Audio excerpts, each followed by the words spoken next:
तक हम बात कर चुके हैं, है ना।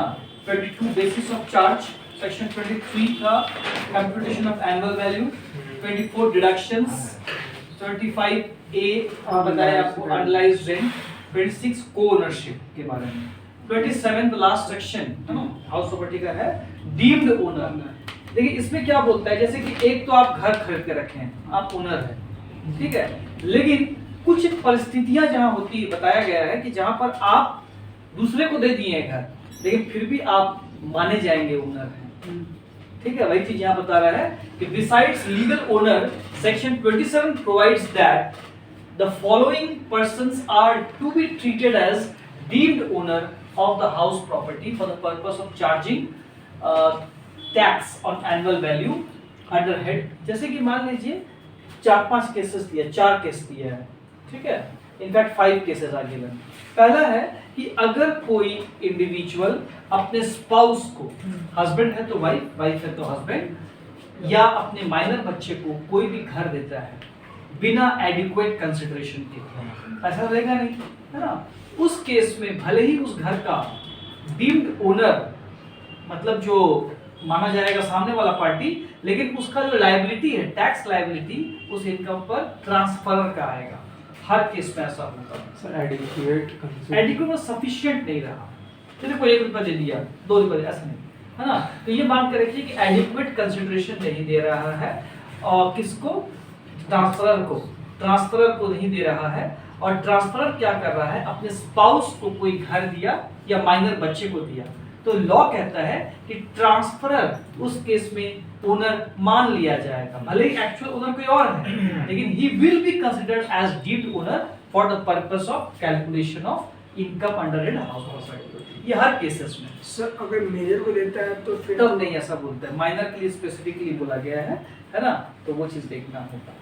Next is holder of impartible estate. Impartible का मतलब क्या होता है, जिसका पार्ट नहीं कर सकते, अलग नहीं कर सकते हैं। जैसे मान लीजिए कि एक घर है, उसमें 4 भाई है ना, और उस घर में एक मंदिर भी है, ठीक, जिसका यूज सब कोई करता है, उसमें इनकम भी आता है, चढ़ावा आता है, ऑल दैट।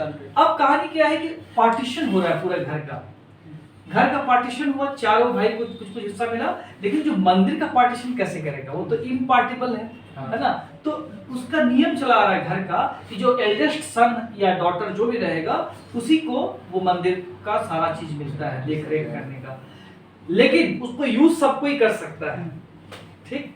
अब इस क्वेश्चन, इसका मतलब ये है कि अगर उस मंदिर से जो भी इनकम आता है, ठीक है, उसका यूज सब कोई कर रहा है, ठीक है ना, उससे मान लीजिए कोई प्रसाद बन रहा है, कुछ बन रहा है, उसी पैसे से बन रहा है ना, वहां के पुजारी को भी पेमेंट होता है, सब कुछ, लेकिन इनकम जो हो रहा है ये टैक्सेबल किसके हाथ में होगा, एल्डेस्ट सन के हाथ में, क्योंकि इसको इम्पार्टेबल कहा गया है कि इसको हम अलग नहीं कर सकते हैं। इस प्रकार का अगर कोई प्रॉपर्टी रहेगा, कोई भी प्रॉपर्टी जिसको अलग नहीं किया जा सकता है, तो देखना पड़ेगा कि who is the person, concerned person, उसको डीम्ड ओनर मान लिया जाएगा और उसके हाथ में टैक्सेबल होगा।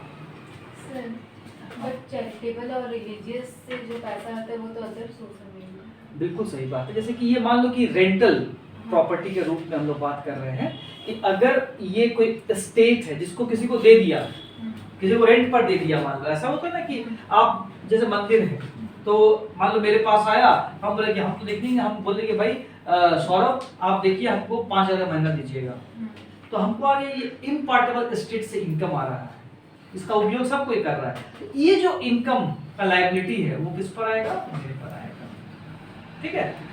सर अगर सर जो भी मतलब कि जो सबसे बड़े आदमी उनके ऊपर जाता है, ऐसा कोई ये बड़ा नहीं, तो एग्जांपल दिए, ये तो डिपेंड करेगा कि वहां पर किस तरह से एग्रीमेंट किया हुआ है। ये जैसा एग्जांपल दिए उसमें हम लिखे कि जो एल्डेस्ट सन या डॉटर जो भी रहेगा उसके हाथ में वो लायबल होगा। सर एल्डेस्ट सन या एल्डेस्ट डॉटर जो भी होंगे, अगर वो मतलब कि आपका या तो वो फिर या okay. Third, property held by a member of cooperative society, company और एओपी, ठीक है।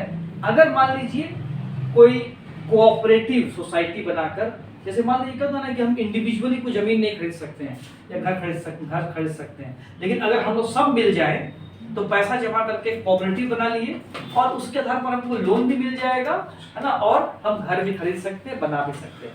इस प्रकार से कंपनी या कोऑपरेटिव या एसोसिएशन ऑफ पर्सन्स बनाकर अगर कोई घर आप लेते हैं तो उसका डीम्ड ओनर माना जाएगा, कोऑपरेटिव सोसाइटी माना जाएगा, या कंपनी या एओपी माना जाएगा।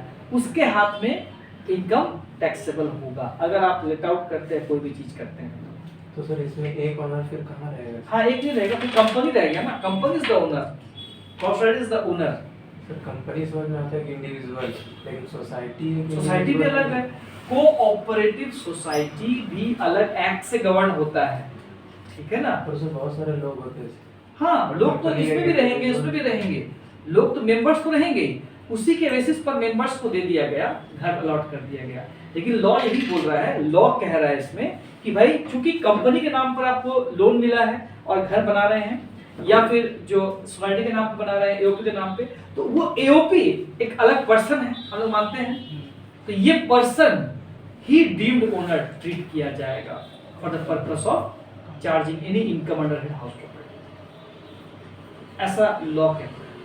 ठीक, इसके अलावा फोर्थ बोलता है कि अगर कोई पावर ऑफ अटर्नी आपको मिल गया है, पावर ऑफ अटर्नी मतलब कोई चीज को खरीदने बेचने का, रेंट प्राप्त करने का अधिकार आपको अगर मिल गया है, ठीक है, इस सिचुएशन में क्या होगा कि जिसके भी हाथ में पावर ऑफ अटर्नी है वो डीम्ड ओनर माना जाएगा।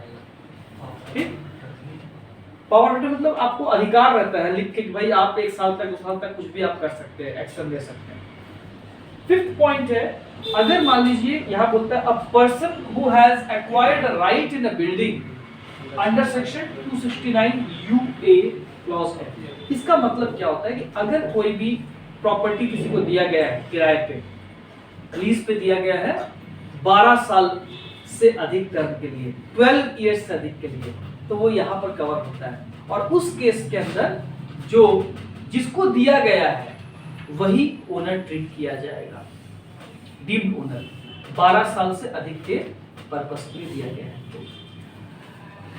ये आपका 5 अलग अलग केसेस है जहां पर कि डीम्ड ओनर का बात है, जिसमें transferor will be considered to be the owner for the purpose of calculating the income under house property.